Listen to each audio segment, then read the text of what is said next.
তলে তলে নির্বাচনের প্রস্তুতি নিচ্ছে আওয়ামী লীগ।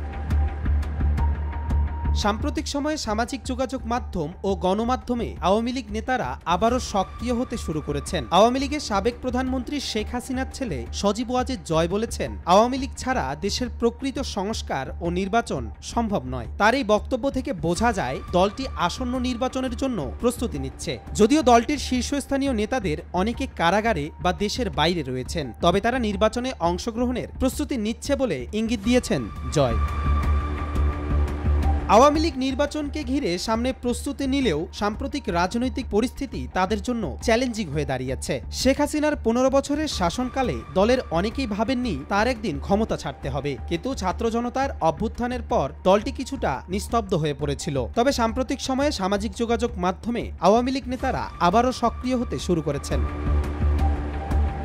অন্যদিকে আওয়ামী লীগকে রাজনীতি থেকে নিষিদ্ধ করার অথবা ১০ বছরের জন্য নির্বাচন থেকে দূরে রাখার বিষয়েও প্রস্তাব উত্থাপিত হয়েছে। এ বিষয়ে আওয়ামী লীগের যুগ্ম সাধারণ সম্পাদক মাহবুবুল আলম হানিফ তীব্র নিন্দা জানিয়ে বিবৃতি দিয়েছেন। তিনি বলেন, আওয়ামী লীগের মতো ঐতিহ্যবাহী ও শক্তিশালী দলকে বাদ দিয়ে দেশে নির্বাচন অনুষ্ঠিত হওয়া অগ্রহণযোগ্য। ১৯৭৫ সালে বঙ্গবন্ধুকে সপরিবারে হত্যার পরও আওয়ামী লীগ ধাক্কা খেয়েছিল, কিন্তু পরে তারা ঘুরে দাঁড়িয়েছিল। তেমনি বর্তমান পরিস্থিতিতে দল কিছুটা বিব্রতকর অবস্থায় থাকলেও তারা আবারও শক্তিশালী হয়ে ফিরে আসবে বলে দাবি করেন তিনি।